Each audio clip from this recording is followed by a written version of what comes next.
have in the oven roasting. We are going to make some sourdough baguettes, some double cheddar mac and cheese, and then asparagus and mushrooms as our greens. So I'm going to take my sourdough loaf here that I've had proofing in there, and we're actually going to reshape them into some baguettes that we're going to then bake up in our oven. So it's just a slightly different way to do our sourdough on here. So I'm going to slice it down the middle.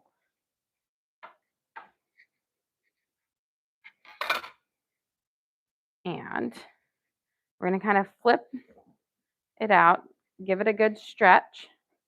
And then I'm going to take for one of them, well, you know what? We'll actually pause because look, my water is boiling right now. So let's get our noodles in for our mac and cheese so this can get going since it's at such a nice boil. So we're going to put in about a half box of our corkscrew noodles for our mac and cheese. There we go. I'll give those a quick toss and then we can get back to our little baguettes here. Grab it. There we go. Okay, so for our first one, we're just going to do 2 of them, but I'm going to kind of season this one up with some everything bagel spices on it and kind of get it nice and coated up on there so it'll have a lot of great flavor.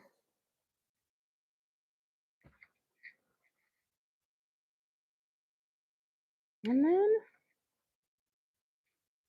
I'm going to place it right here in our dish. And then I've got my second one, which I'm going to do, I'm going to flip it over, work with that sticky side. And I'm going to do a Italian herbs and cheese seasoning on it. So I've got some Italian spices here. We'll do some Parmesan cheese and some garlic salt to kind of coat it up. And then we're going to bake these up in the oven. And because they're going to be a little bit different, they're going to cook a little bit faster on here than when we do them in our Dutch oven, because we have kind of stretched them out so they're not as wide and as deep. Grab my garlic salt, which is right over here. Give it a good shaky. And then I'm going to take some Parmesan cheese, kind of put it over, and this is going to kind of crisp up on the top, but it will be lovely.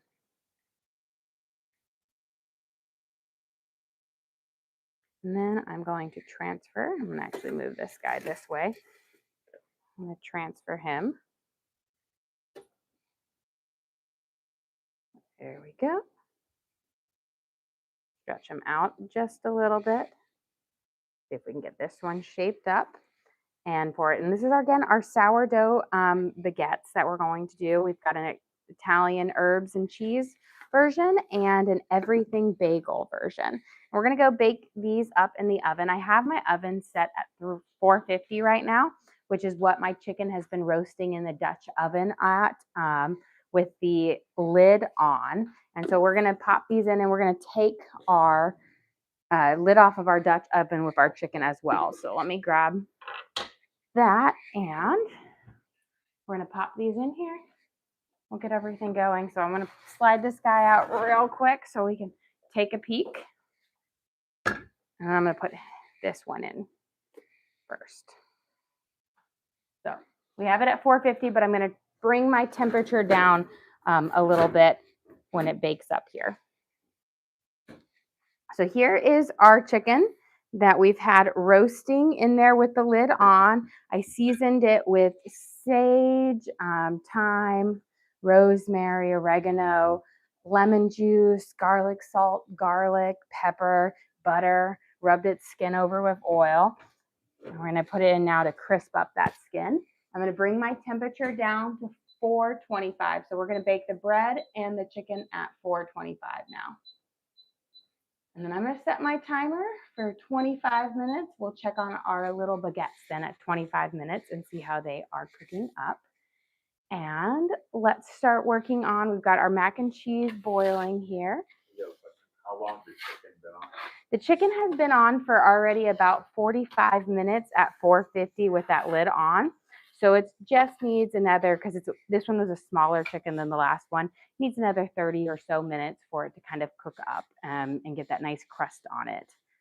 Now, a bigger chicken, a thicker one, fatter one is going to take a little bit longer. This one was about 4.5 pounds. And so I always say for every pound, you need to add about 10 more minutes of cook time. And I always say cook time with the lid on so that it will stay nice and juicy, and then we'll crisp the skin at the end. I'm going to wash my hands from that baguette because got a little bit of sourdough on here.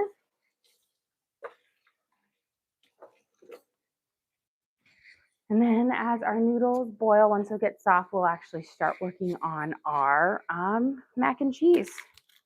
So let's get our onion sliced up. We're going to start sauteing up our onion and caramelize it. And then we're going to prep up our mushrooms. And then lastly, our asparagus to kind of have a nice little mushroom asparagus dish here. So we'll take off this whole kind of top layer. And kind of get it going. So because my asparagus is going to be kind of long and skinny, I'm going to do my onions nice and long as well and skinnier so that you get a lot of that onion flavor without just like a huge piece of onion. There.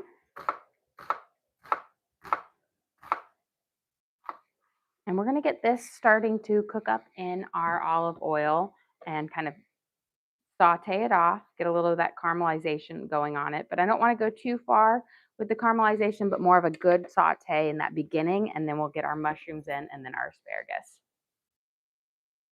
Okay.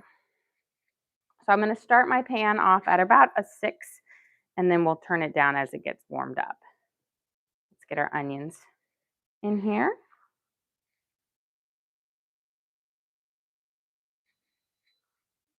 And then let me rinse my hands real quick.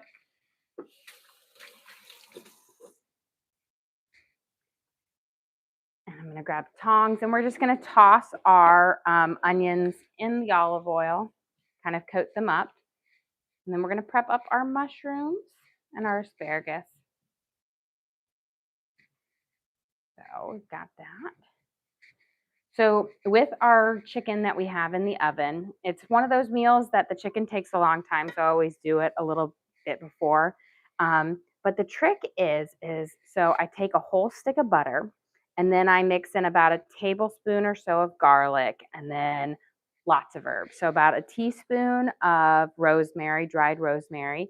And then I had about a tablespoon of oregano, a half a tablespoon of sage, and a half a tablespoon of thyme, about a teaspoon of black pepper, and then garlic salt, about a tablespoon of garlic salt. And you kind of mash that up with, again, a tablespoon of minced garlic. You mash it up into the butter.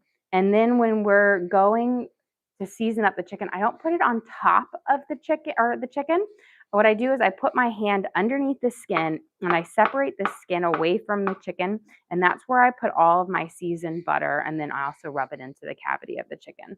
That way it's going to keep it nice and juicy and tender. And then I squeeze some fresh lemon juice over it and then put the the slice, like the half of the lemons inside the cavity of the chicken to really get a more aromatic lemon flavor. And then I rub oil over the top of the skin, which allows it to get nice and crispy. And then I seasoned it up with our spices, just a nice sprinkle over. So we've got our baby Bella mushrooms sliced up and ready to go to saute. And then we're going to do with our asparagus, we're going to chop off the bottom kind of inch or so of the stalks. That's going to get the inch part. You can see it's white. It's very dried out and stringy. So it's almost as if you're chewing on a stick. So you might feel like you're wasting a lot of asparagus, but trust me, you want to cut it off. That way your asparagus is nice and tender all the way throughout and not really stringy and fibrous.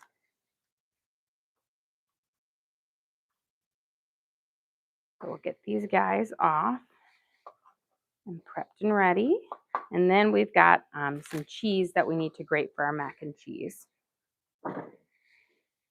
Because freshly grated cheese works the best in mac and cheese, because pre-grated or pre-shredded cheese has an anti-caking agent on it, which makes it a little bit chalky, and that kind of ruins the texture of your mac and cheese. It gives you more of that gritty, almost slightly separated like cheese sauce. Okay, we've got our asparagus up and ready here. So when we're ready to pop those in, give our onions a quick toss here. Here. And then I'm going to grab this cutting board out here for our cheeses, and we can kind of start grating them off over here.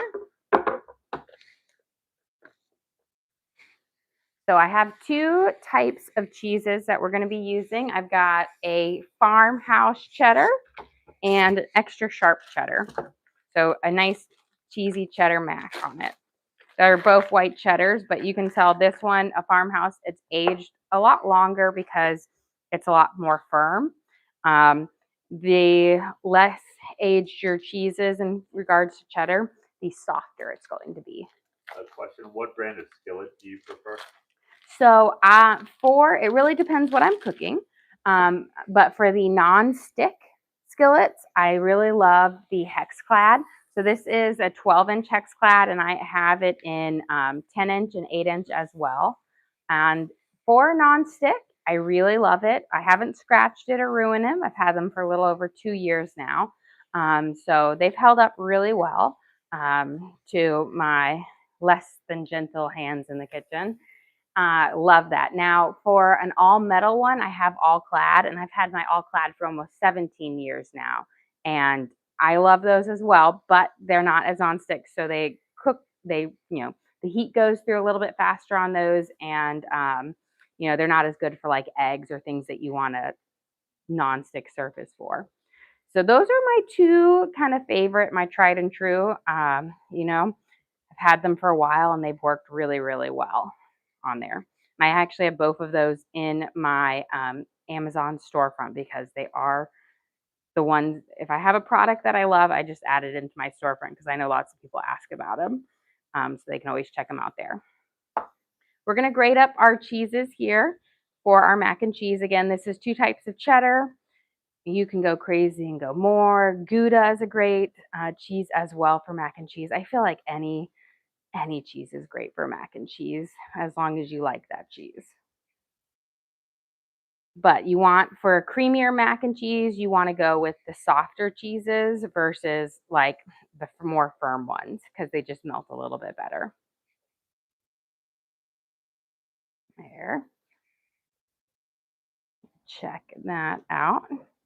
I know I was almost tempted to go out and get our mystery cheese box and use one on mac and cheese, but I'm going to keep those because I feel like they're better in charcuteries or eaten as like a little treat versus wasted in a mac and cheese. Okay, so we've got about 2 cups out of that one. Leave that. And then let me give my noodles a quick stir here. Taste or see how they are cooking.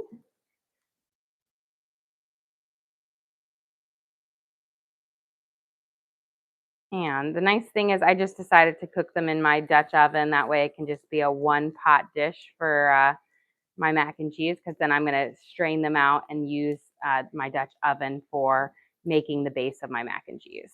Let's see how we are at.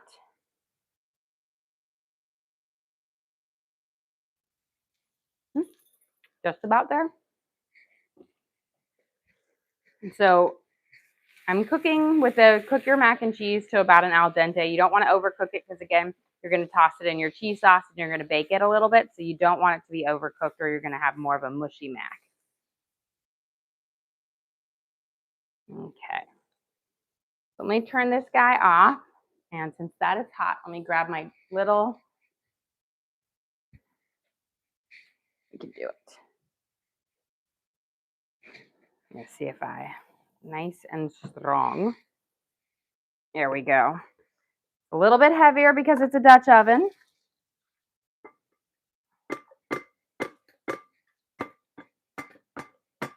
Get all of them out. I've got to have to scrape off the last little bit to get those last noodles that are stuck. But then we can use our pan to make our base. We're going to do a bechamel sauce for our mac and cheese, which is going to make it a slightly creamier mac and cheese, which I think is going to work well with the cheddar.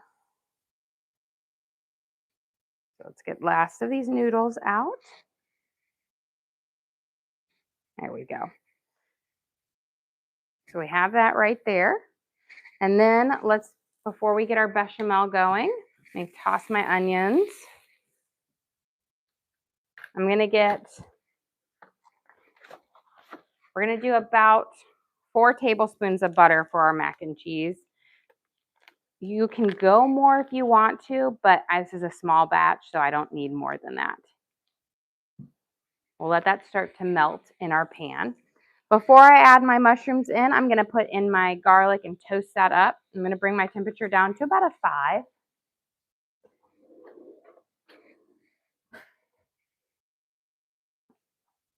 And then we're going to use our garlic here. I need to get some more fresh garlic at the store, but this is always great to have on hand. We're going to give it, and we're going to toast this up for about 30 seconds to a minute. You don't want to leave your garlic in there too long before adding in your next vegetable, or it will burn. It's a pretty sensitive, herb. We'll let those flavors come together. And while we're waiting on that, we can start grating up our next cheese. Now it's an extra sharp, but it is definitely not aged as long. So it's a bit more creamy and softer, which will melt a lot nicer in our mac and cheese. So I always like to make, when I do mac and cheese, to have one slightly softer cheese as your really creamy part. The other ones can add the flavors, but it's nice to have one that has a really good melting point on it. So let's get this nice and grated. I'm not going to probably only use half of this. And that's one thing people I think are surprised is how much grated cheese you get out of it. So the one block here, half of it, and I think this is an 8-ounce block, is going to give me about 2 cups for just half of it, which is equal to like 1 shredded bag. There we go. This should be fairly good for right now. We'll see if we need a little bit more in there. Get our mushrooms in here since it's been about a minute with the garlic. We're going to let these mushrooms kind of saute up, and we're going to give them a nice kind of coating on it. And I might put a little pat of butter in here just because mushrooms and butter are just so delicious together. So like a teaspoon. We'll let that melt up, and once those mushrooms have sauteed and wilted and are starting to kind of brown up on the sides, then we'll add our asparagus in. You just don't want to add your asparagus in too soon because you don't want to overcook them. Okay. You can see how well our butter is melted, and I haven't even turned on the stove yet. That's just the residual heat. So I've got my flour here. I put 4 tablespoons of butter in here, so you need about 4 tablespoons of flour as well. It's kind of equal parts flour and water to make the base, or flour and butter to make the base of your roux, which we'll use to make our bechamel sauce. And I can look for it based on textures. It's going to be slightly thickened, but you don't want it to be so much that it's a complete paste, but you don't want it to be too oily either. So you see how we've kind of got a little thick paste here. This is just about the perfect consistency that you want. But again, for those of you who like to really be exact and measure out, equal parts butter to equal parts flour. So 4 tablespoons and 4 tablespoons. Here. We're gonna let it kind of cook and kind of toast up a little bit. We're not gonna go so long as to make a gumbo base, but you want it, before you start pouring in your milk and stuff like that, you do wanna let that sit for just a minute or so. It just makes the bechamel a little bit richer. Toast this up. And let me grab my milk out of the fridge. We're going to use a mixture of whole milk and cream for our mac and cheese. The cream, I feel like, gives it a really rich flavor, but you don't want to use all cream or it gets a little too much. And then before we add that in there, I'm going to add a little bit of garlic salt for our flavoring. I'm going to do about a teaspoon. You don't need a whole lot of salt because you are going to have that saltiness from the cheese in there.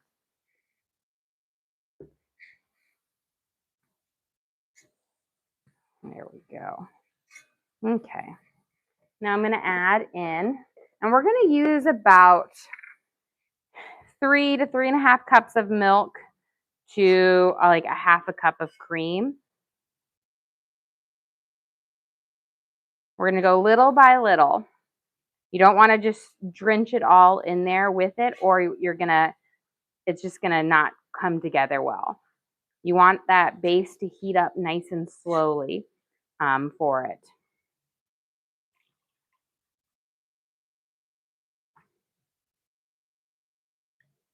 And now I'm going to turn my stove on to about a 4, nice and low. We're going to add our milk in, but I first need to let it heat up and thicken up. Before we add a little bit more milk, I'm going to add my cream because I want to make sure that I get that in there so I have that richness instead of waiting till the very end and then you can't add quite as much as you want. Okay. Let's give our mushrooms a nice toss here. And this is going to be for our asparagus and our kind of our veggie for tonight's dinner. So we've sauteed up onions, garlic, and mushrooms. Once mushrooms have completely wilted down and have a nice browning on them, we'll add our asparagus in. While we're waiting for our bechamel base here to thicken up, I'm going to melt the rest of this butter. And what we're going to do is we're going to coat some panko breadcrumbs mixed with a little bit of garlic salt with the melted butter, and that's going to give us the nice crunch over the top of our mac and cheese. Okay, it looks like our pan is nice and hot and already thickening up. So we're going to add in a little bit of our cream right now. So that's about 1/4 cup. There. About 1/2 cup of our heavy cream. We'll let this thicken up and heat up a little bit, and then we'll switch back to our milk. And then that cream allows you to just get a nice richer flavor to it. If you don't have heavy cream, but you have half and half, you could do closer to 1 cup of half and half, and then just 2 to 3 cups of milk. Mm-hmm. Nice, it's already thickening up again, so we'll be ready to add a little bit more milk in here. And also knowing that when we start to add our cheese in here, it's going to thicken up even more.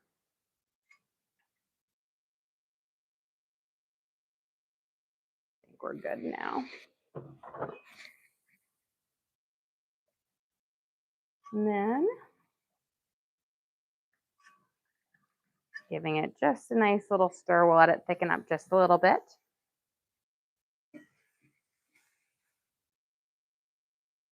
Our mushrooms are getting there. We'll add a little bit of garlic salt on here in just a second. But when I'm cooking my mushrooms, I like to saute them a little bit before adding the salt because the salt helps the moisture escape. And if you put too much, if you put it on too soon, you're not going to get this good crispiness to it. We've got our butter melting here now. Almost there. Okay. Let's start adding in some of our cheese. I'm going to take a handful of our first cheddar. We're going to mix it in here. I mix some of it in the base of our sauce, and then once we put our noodles in, I'll mix some more in there. But we're just got our base. Again, this is our 2 types of cheddar. We've got a sharp white cheddar and then a farmhouse cheddar, which is aged a little bit longer. Okay, I'm going to turn off my back burner because it's nice and melted. Let that sit and cool for just a second. Now, if you like that little pinch of that nutmeg or mustard like seed, you can throw that into your sauce here now if you want to. I'm not a big fan of the nutmeg or the mustard seed, so I keep mine pretty simple, but now would be the time to plop it in there. And you would use about 1/4 teaspoon, if even, of nutmeg, and you could use up to 1/2 teaspoon of like the ground nut or ground mustard or mustard seed. Okay, looks like our mushrooms are fairly good now. So we're going to just do a nice little sprinkle of garlic salt over them. And then we'll get our asparagus in there, but just a little bit to help out some of that extra moisture. Okay, we're going to do another handful of each cheese in here. And I like to add it in stages versus trying to drop it all in at one time, because you don't want to cool down your bechamel base too much, or you're going to get, it's not going to melt as nicely. Looking pretty good. Okay. You grab a little spoon here so I can taste it, see if I want to add anything else to it. That's good. So get the perfect amount of saltiness. Okay, we're going to toss in our noodles now, and then we'll add the rest of our cheese in there, and then I'll grate a little bit more over. So we've got our corkscrew pasta, which I just think makes it look really cute with the mac and cheese. But again, you can use whatever noodle that you want. You can use the classic elbow macaroni. I almost grabbed this mousse shaped noodles to make mousse mac because my kids love it when I make mousse mac with it. But I just opted for the classic. But look how beautifully creamy and delicious this is right now. Just gorgeous. So we're going to add just a little bit of it in right now. Not quite all of it, but I always like to have a little bit stirred in there to give it, again, just a little bit more of that cheesy pull on it. And now we're going to kind of make our crust of the cheese topping on it. So,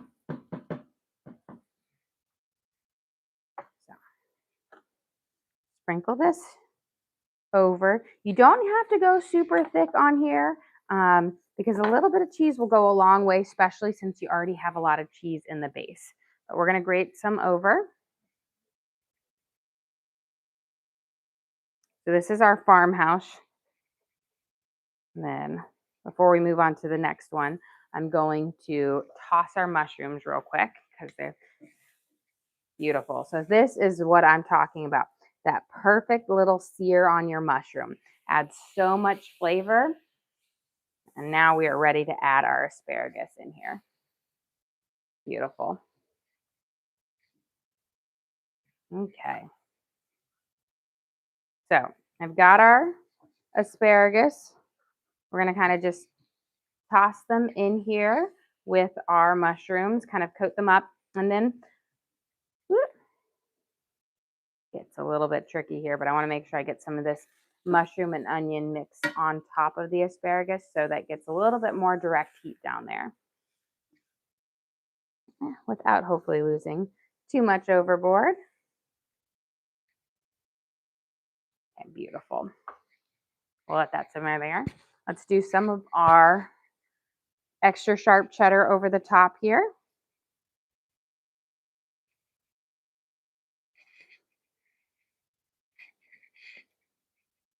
Trying to make sure I get it all the way around into each kind of corner. And then we're going to take our panko breadcrumbs and we're going to coat them with our butter and a little bit of garlic salt and sprinkle on the top. And then we'll pop this in the oven to melt off, and we can grab our little baguettes out because they're letting us know they're done. But you don't want to just sprinkle breadcrumbs on the top. You need them in that butter mixture so that they really crisp up and brown nicely. So I'm just going to mix it in here.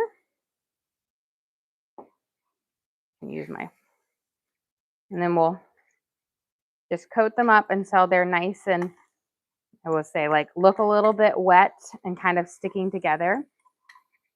And I like a good seasoned one because I feel like they taste a little bit better. We're going to sprinkle this over the top, and we'll sprinkle a little bit of garlic salt on top of it. And then we're going to pop this in the oven. Here we go. So here's going to give you that nice crust on the top of it. And where's my little garlic salt? Just a nice little shake over. And then we're going to pop these in the oven. Okay, let me grab my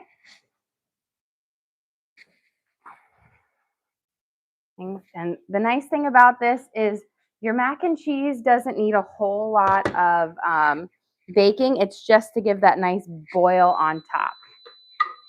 It's letting me know. Thank you. Beautiful. Look at my gorgeous, I can get it out. Perfect. So look at our little sourdough baguettes here. I'm going to just rest it right here.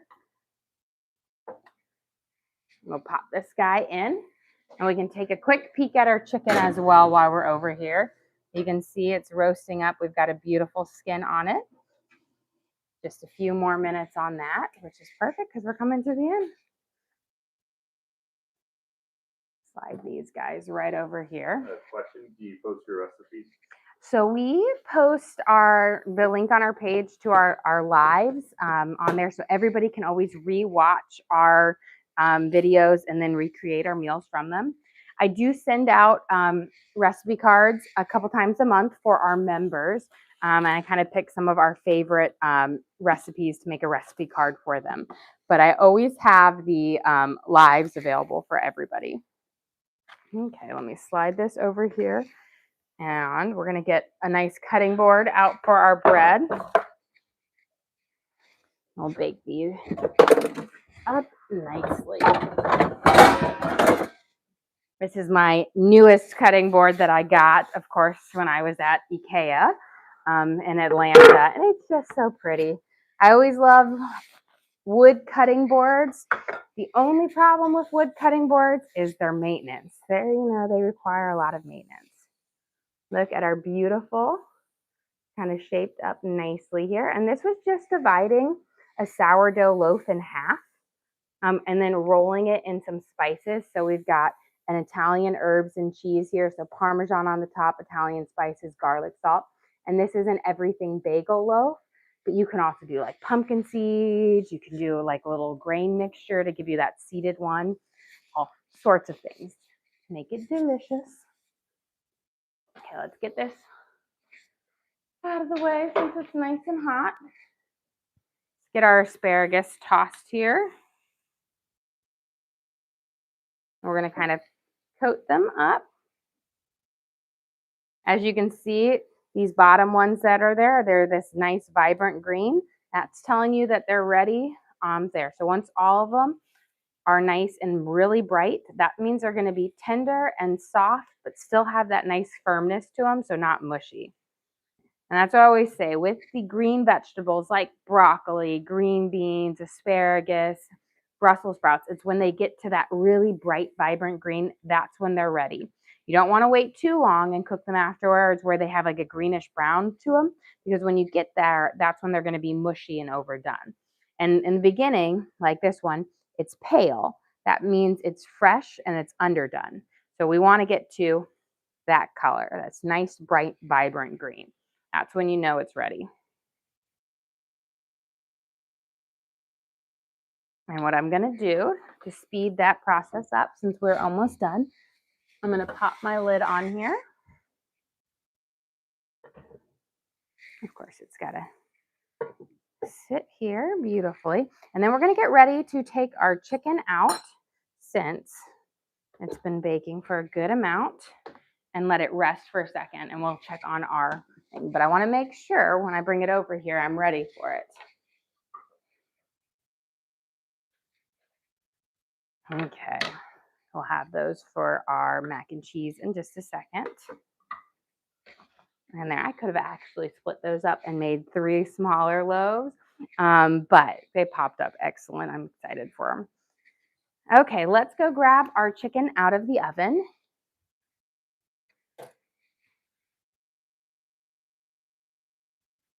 And again, this chicken, so it's been in there for about an hour and a half now.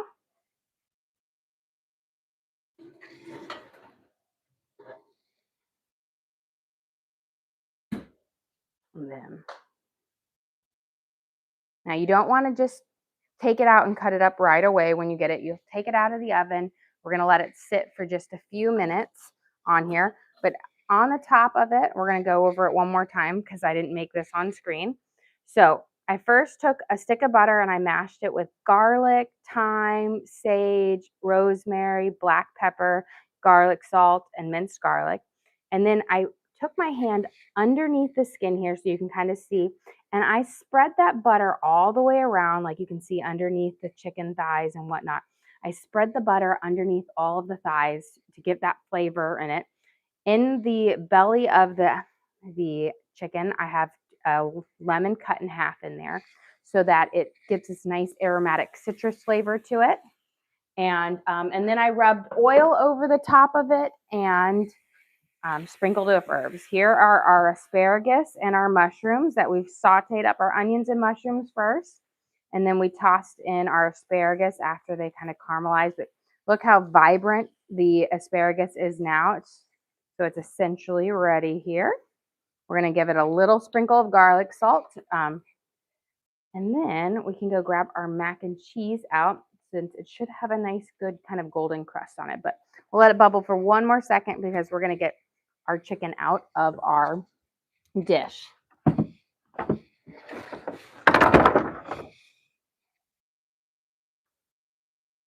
Slide this here. Now, the trick is when you're going to do a carving of a meat that might be a little juicy, what I like to do is I'm going to put my cutting board inside. Oh, that's wrong. Gotta get the size up, silly me. Inside a baking dish, because that's going to allow any of the juices to be contained on my baking sheet, so I don't have to worry about it rolling over onto my counter or anything like that. There goes the pan. Which, if you've got the really big cutting boards, then the sheet and a half works well for it, but the littler ones fit in the regular baking sheets. Okay, let me turn that off. I'm going to grab a pair of tongs so we can lift this up.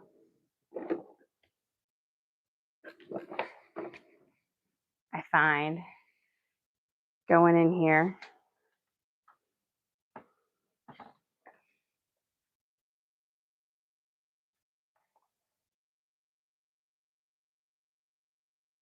there we go. It's so tender, the leg fell off already. The wing fell.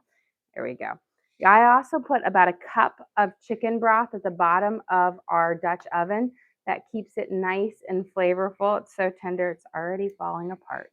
But look how beautiful and gorgeous this is. I'm going to pull out our lemons. That way our cavity can kind of breathe a little bit. It's in here. There we go. Beautiful. Now that it can sit and rest, I'll move this Dutch oven out of the way. Let's go grab our mac and cheese out of the oven.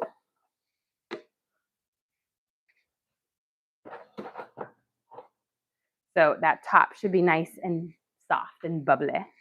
You have a question? Did you put butter and olive oil with the asparagus? When I sauteed up the onions, I had did the onions and the mushrooms in the with olive oil, and then I added about a teaspoon of butter for our for the mushrooms at that second part, and then in there. So probably altogether was like a half a teaspoon, or like a teaspoon of olive oil with a teaspoon of butter to get a little bit of that flavors both together. Here is our white cheddar mac and cheese. We use 2 types of white cheddar, farmhouse and extra sharp. You can see we've got nice boiling, bubbling edges over it. We've got our breadcrumbs on top that I've nice and toasted for it. So we'll have this delicious mac and cheese. And then we've got our chicken here ready to sample. So let's give this a good toss. And then we're going to get ready to plate up our dinner here. Let's see. I'm going to slide this mac and cheese over here. And get this on here.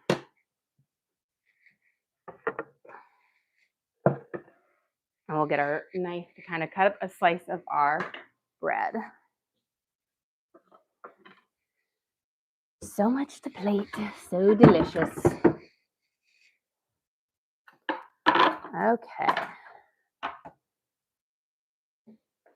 And let's grab a plate here. We've got tongs for the asparagus, shovel for our mac and cheese. Okay. For dinner tonight, we get our chicken and we'll do our thigh. We've got our roasted herb chicken. Just got to get into that joint. There we go. Seasoned with sage, asparagus, thyme, black pepper, lemon, rubbed with a nice coat of butter on there to keep it just flavorful and juicy. We will serve it with a good helping of our asparagus and sauteed mushrooms and onions. Add a couple more mushrooms on there. We have our triple or double cheddar mac and cheese.